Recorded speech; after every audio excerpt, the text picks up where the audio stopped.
Shoot. Hold on a minute.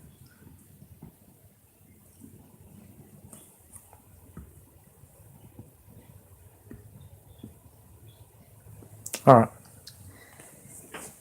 Give me a minute. Must wait on some people coming in. I need to hear this. Anonymous is speaking out about FEMA coffins, and FEMA camps and guillotines from China. All this is from China. Interesting. They all chipping in to stop our freedom. But the sad part is they're not going to win. Enjoy. And then we're going to start the WWE tournament and finish it. Thanks to that storm. So many government programs, activities, and agencies, some you have never heard of, now in place. What do they all mean? This is the question we need to answer. Are they all working together to form a draconian perfect storm that will strip us of our rights, freedoms, and maybe our lives? Are we too conspiracy-minded, or are we just naive? Is our government watching out for us or looking to get us? Just recently, I learned a lot about a program called Rex 84, Readiness Exercise 1984. In short, it is a program that was designed, in a national emergency, to suspend the U.S. Constitution, implement martial law, place military commanders in charge of local governments, and round up citizens deemed to be a threat. Colonel Oliver North was the architect of the original Rex 84 program. This program, like Agenda 21, is not something new but something that may have tremendous impact in today's world. What these programs have morphed into is what we should be aware of and concerned about. Agenda 21 especially is a fast-growing threat. I just discovered this week that the commissioners in my country, Gilmer County, in North Georgia, passed a portion of Agenda 21. I had previously asked our commission chairman about Agenda 21 and he said he had never heard of it. He may still not know what it is, but he helped pass it. If you are not up on Agenda 21, please research it. It is most likely being implemented in your hometown as you read this article. Like many things, Rex 84 may have been originally developed for a good reason. Things have changed a lot since 1984. We all know that a good program or law can be perverted and used for a totally different purpose, in some cases an evil one. The use of the RICO Act against pro-lifers is a good example of a good law gone bad, now versus Schiedler. In May of 2007, President George W. Bush replaced, or expanded if you will, Rex 84 with executive orders, NSPD 51 and HSPD 20. President Obama has continued to expand government control of resources like the internet and other means of communications. In an emergency, the president could pretty much control every aspect of our lives. Now, where do the FEMA coffins come in? There are many theories, but one clear fact is that these coffins do exist. Hundreds of thousands of them, maybe millions, each capable of holding multiple bodies. One large storage area is located in Madison, Georgia. There are many videos available on YouTube and elsewhere about the coffins. Some of these promote a conspiracy explanation, such as Jesse Ventura's video, and others explain the coffins from other perspectives. There are dozens of other major coffin storage areas around the country. These particular caskets are designed with flat tops for easy stacking. What would cause the government to purchase millions of these coffins? Again, we should find the answer. The producer of these coffins is Vantage Products, and the parent company is Rowan Technologies. Maybe the government knows of a probable disaster and they are just being responsibly prepared for an eventuality. There are real threats out there and it is reasonable that the government should be prepared. Or, maybe there is a plan to purposely eliminate a lot of people.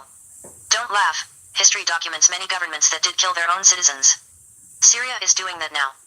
We cannot afford to simply write this possibility off as crazy. I know how hard it is to break free from the "this is America. It can't happen here" mentality. It can happen here. Human nature has not changed one bit since the Garden of Eden. Finally, there are the fusion centers. Even the ACLU is raising questions about them because they compile a lot of personal information about citizens. The scope of these centers, and the agencies involved, has been growing over time. Again, they started with a good purpose, but where are they going? These centers are, according to Wikipedia, a fusion center is an information sharing center, many of which were jointly created between 2003 and 2007 under the U.S. Department of Homeland Security and the Office of Justice Programs in the U.S. Department of Justice. They are designed to promote information sharing at the federal level between agencies such as the Central Intelligence Agency, CIA, Federal Bureau of Investigation, FBI, U.S. Department of Justice, U.S. military, and state and local level government. As of July 2009 update, the U.S. Department of Homeland Security recognized at least 72 fusion centers. Fusion centers may also be affiliated with an emergency operations center that responds in the event of a disaster. I remember that the Nazis told the Jews that they were going into the chambers to get a shower. In conclusion, there are a lot of pieces to this puzzle. It doesn't take a lot of imagination, knowing the extent of government tentacles everywhere, to see how these elements could come together to control and enslave the American people. I wonder when the Jews in Germany finally realized it was too late. Will we discern the times correctly? There are some things that we do know for sure at this point. It is a fact that we are losing our freedoms fast. Government agencies like the EPA, IRS, DEA, and others are violating many people's rights and destroying them personally in some cases. Few of us escape the impact of the mountain of regulations that increase each year. Those of us who own business, the ones we didn't build, have to spend so much time and fill out so much paperwork just to stay in business. Some have given up and closed their doors. Executive orders that bypass Congress's authority and unconstitutional laws passed by Congress are now common. Few challenge them or even know how to challenge them. The Bible says that God's people are destroyed for a lack of knowledge, Hosea 4:6. It also says that the righteous are delivered through knowledge. So, be prepared, my friend. Study, learn, share with others the truth wherever you find it. Trust in God and pray often, especially for our leaders in the upcoming election. Upcoming election. So they're setting it up for next year's election, I think they're saying. But what's happening right now in the summer is kind of scary because Rex 84 has been signed with Trump too. So what are they doing? Are they waiting on a volcano to erupt? Are they waiting on a earthquake? A hurricane? What are they waiting on? What are they thinking? Seriously, it's blowing me away because I'm not sure what to think of it. Because here's you another one right here. Listen to this while we're sitting here. Whoever's in there, thanks for the like. Waking up to the fraud that is Barack Hussein. People are finally waking up to the fraud that is Barack Hussein Obama. Just because he walks with a swoosh, just because he's well spoken, just because he's handsome, just because he's a ballet dancer, just because he's the President of the United States, doesn't mean he is honest. It doesn't mean he has integrity. It doesn't mean that he is a decent person. He is not. He's far, far from that. Watch these two short clips, and you will see that the illusion that Obama is a peacemaker and a force for democracy is in fact crumbling. Obama is a fraud. Obama is a liar. Obama is a charlatan. Obama is a killer of mass proportion. And don't be so petty to think I'm saying this because he is black. If you think it is, you need to grow the hell up, because it's one-dimensional thinking like that that's got us in this mess in the first place.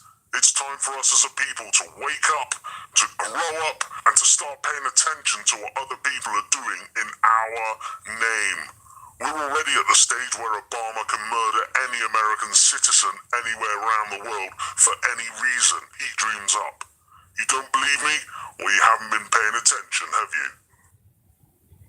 Taoiseach, I think it's important to take this opportunity to bring a bit of balance into the discussions around the visit of the US President and his wife, given the almost unprecedented slobbering over them that the nation has been exposed to over the last number of days. And it's really hard to know which is worse, whether it's the outpourings of the Obamas themselves or the sycophantic fawning over them by sections of the media and the political establishment. We've had separate and special news bulletins by the state broadcaster to tell us what Michelle Obama and her daughters had for lunch in Dublin, but very little questioning of the fact that she was having lunch with Mr. Tax Exile himself.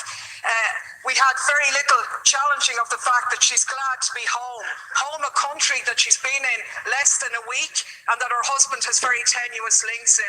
And of course, the biggest irony of all, the protestations of Obama himself in his speech to children in Northern Ireland about peace, when he said, "Those who choose the path of peace, I promise you that the United States of America will support you every step of the way. We will be the wind at your back." Now I ask you, is this person going for the Hypocrite of the Century award? Because we have to call things by their right names. And the reality is that by any serious examination, this man is a war criminal. He has just announced his decision to supply arms to the Syrian opposition, including the jihadists, destabilization of that region, and continuing to undermine secularism and knock back conditions for women. This is the man who is in essence stalling the Geneva peace talks by trying to broker enhanced leverage for the Syrian opposition by giving them arms, and to hell with the thousands more who lose their lives, or the tens of thousands more who will be displaced as this war goes on. This is the man who has facilitated a 200% increase in the use of drones, which have killed thousands of people, including hundreds of children. And you, Taoiseach, you are the one who's turned a blind eye on these activities. You've talked about the G8 being an opportunity to showcase Ireland. But is it not a reality that you have showcased us as a nation of pimps, prostituting ourselves in return for a pat on the head? To be honest with you, we were really So you're telling me to stand back and let it happen? Let our kids being raped and killed? Maybe you forget what my grandfather fought for. Maybe you need to stand back and let me do my work. And if you don't like what I'm doing, leave. Because I'm not going to sit here and see a grown man get his dick sucked by a kid. This morning, whether you were going to deck the cabinet out in leprechaun hats decorated with a bit of stars and stripes to really mark abject humiliation here. Mr. Speaker, the President's Justice Department sold weapons to narco-terrorists south of our border who killed one of our finest. The President's State Department lied about Benghazi with false information provided by the White House. Okay, then what are you talking about then? We're fighting the same war. You and everybody else has been deceived. Did you not see them kids being raped and killed? Have you not seen it? Or are you asleep too? The President's Attorney General authorized spying on a Fox News journalist and his family. The end game? The end game is us. Us Americans that fought for this country and paid taxes to this garbage. We're not taking it anymore. Reporting on a North Korean nuclear test. The President's Justice Department confiscated phone records of the Associated Press because they reported on a thwarted terrorist attack. The President's Treasury Department uses the IRS to target political opposition. The President's Health and Human Services Secretary pressures the insurance companies she is supposed to regulate to promote Obamacare, which is the same law she uses to force citizens to pay for abortion-inducing drugs against their religious liberties. Mr. Speaker, the President's dishonesty, incompetence, vengefulness, and lack of moral compass lead many to suggest that he is not fit to lead. The only problem is that his Vice President is equally unfit and even more embarrassing. Mr. President, thank you. And if you did not know who his Vice President is, it's a pedophile, Joe Biden, and he's trying to run for president in 2021. They're already going to legalize pedophilia. They're already teaching these kids pedophilia in the schools, starting in August. They signed the executive order. Who do you thought it was going to be? It was going to be Donald Trump. He's friends with Jeffrey Epstein. Y'all need to wake up. I'm out. I'll see y'all in the WWE tournament. We're going to finish it thanks to that stupid storm.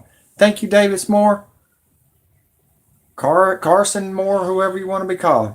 All I know is don't say anything religious or you will be blocked by YouTube, not me. Have a nice day.